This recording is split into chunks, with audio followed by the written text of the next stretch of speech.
On December 20th, 1968, a young couple set off for their first date in a car, seeking privacy. They drove toward Herman Lake in California. Inside the car were 16-year-old Betty Lou Jensen and 17-year-old David Faraday. Unbeknownst to them, an unknown man was following them. Just as they stopped near Lake Herman, a stranger pulled up behind them and ordered David and Betty to exit the vehicle. When they refused, the man fired a shot at the back wheel of their car. Terrified, David and Betty fled from the car, but the assailant shot them both. David was hit in the head, and Betty was shot 5 times in the back. After this shocking incident, the man immediately fled the scene.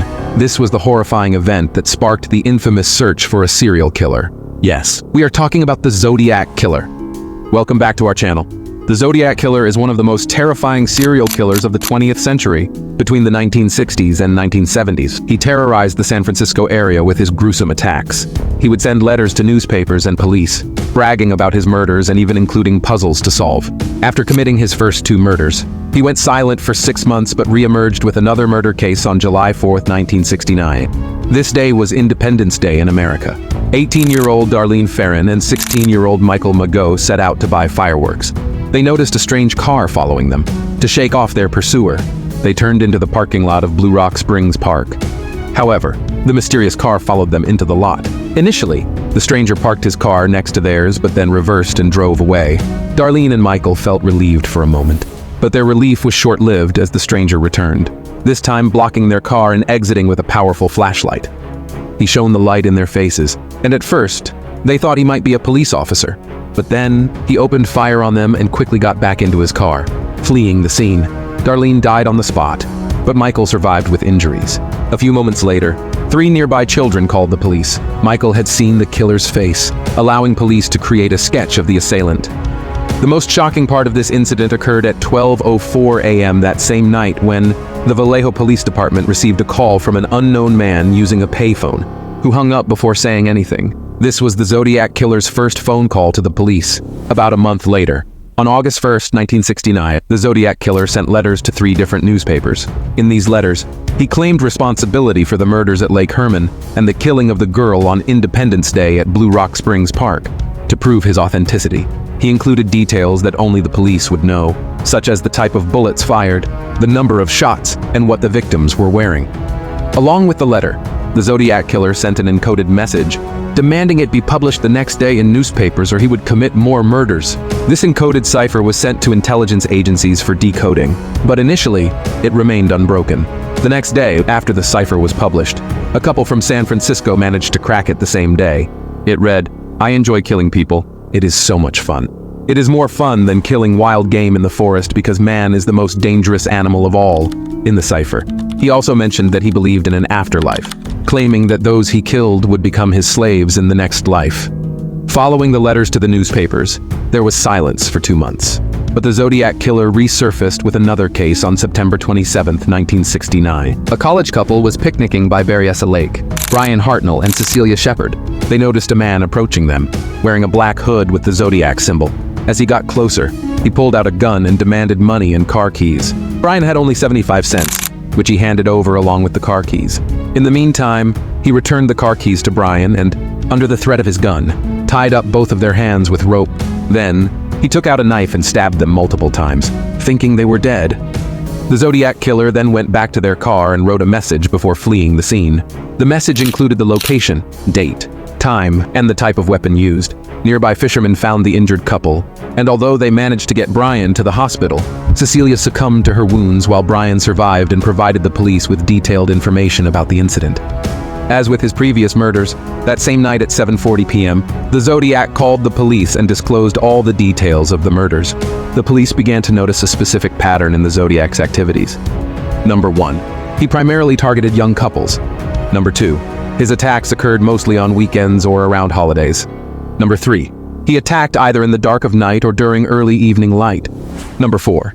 After committing each murder, he bragged about it, challenging authorities. Number 5. Most murders took place at well-known dating spots. Number 6. Most murders occurred in vehicles. Number 7. Finally, a majority of the murders were near water. These 7 patterns suggested that the Zodiac may have been jaded by love or harbored a specific hatred for women, given that 2 of the last 3 attacks had the male victims survive. However, the police were unaware that the Zodiac's next target would break this pattern. Just 2 weeks after the last murder, on October 11, 1969, the Zodiac stopped a cab driver named Paul Stein at 9:30 p.m., asking him to take him to Maple Street in Presidio Heights. When the driver arrived, the Zodiac waited for the car to stop and then shot Paul at point-blank range. Afterward, the Zodiac got out, sat in the passenger seat, and cut a piece of Paul's shirt to take with him. During this murder, 2 children on the second floor of a nearby building witnessed the entire scene and immediately informed the police. The officers raced to Maple Street, where they encountered the Zodiac, who was walking casually through the fog. Because the police were looking for a black male suspect, they did not suspect the Zodiac, as he was not black. When the officers stopped him to ask if he had seen anything unusual, he told them that someone was waving a gun in the next street. The officers, in haste, headed in that direction. If they had gotten out and looked closely, they would have seen bloodstains on the Zodiac's jacket. Once again, he managed to escape police capture. However, the police found fingerprints from the Zodiac on Paul Stein's cab. A few days later, the Zodiac wrote more letters to the newspapers, recounting the details of Paul Stein's murder and including a piece of his shirt as evidence. This time, he threatened to attack a school bus, causing widespread panic in the area, and police began to closely monitor all school buses. But no attack ever occurred on a school bus. With the help of eyewitnesses who had seen the Zodiac, the police created a fresh sketch and circulated it among taxi drivers. But this time, the Zodiac had a new plan. Just 10 days after killing the taxi driver, on October 22, 1969, the Zodiac called the Oakland Police Department, claiming to be Melvin Belli, a well-known lawyer at the time.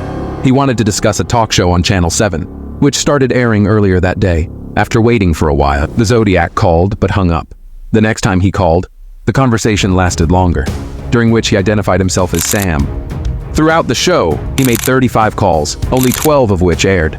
During the calls, the lawyer asked him questions, but Sam gave nonsensical answers. Later, it was discovered that this call had not been made by the Zodiac, because those who had heard the Zodiac's real voice claimed it wasn't his. Investigations revealed that the call was made by a mental patient from Napa State Hospital. Weeks after the TV drama, the newspapers received 2 more letters from the Zodiac. In these letters was another encoded cipher that he wanted published again.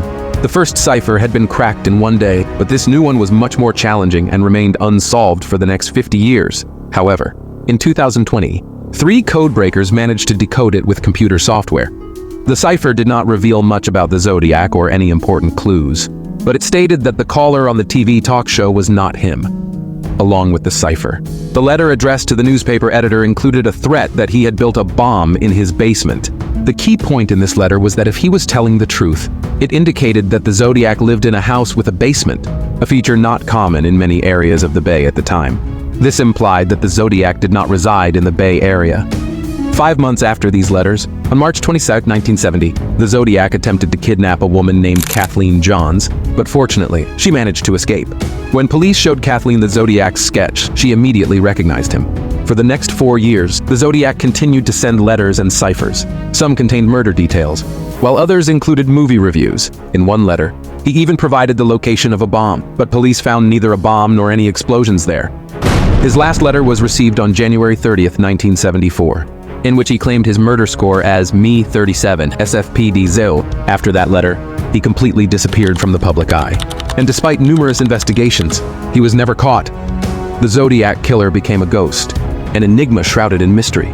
Many suspects have emerged over the years, each generating theories and captivating imaginations. Some believed that he was a local man, while others theorized he might have been a transient. The most popular suspect was Arthur Lee Allen, a convicted child molester who died in 1992. However, investigators could not find definitive proof linking him to the Zodiac's murders. In recent years, there has been a resurgence of interest in the Zodiac case, thanks in part to new forensic techniques and advancements in DNA analysis. In 2020, a group of amateur sleuths and codebreakers claimed they had identified the Zodiac Killer as Gary Francis Poste, a convicted murderer who died in 2018. However, this claim remains unverified, and the case is still considered open by law enforcement. The Zodiac Killer's legacy continues to haunt those who study the case. His letters, the ciphers, and the chilling crimes he committed serve as reminders of a terrifying chapter in American history. The case has inspired countless documentaries, books, and movies, perpetuating the mystery surrounding his identity and motivations. To this day, the Zodiac Killer remains one of the most infamous unsolved cases in the world. His identity is still a mystery, and while many have tried to decode his twisted mind, no one has yet succeeded in capturing him. As we continue to search for answers, we can only hope that someday the truth will emerge, bringing closure to the families of the victims and to the countless others affected by his reign of terror. If you found this story intriguing, please consider subscribing to our channel and sharing your thoughts in the comments below. We would love to hear your theories about the Zodiac Killer and what you think happened to him after he disappeared. Thank you for watching, and until next time, stay safe.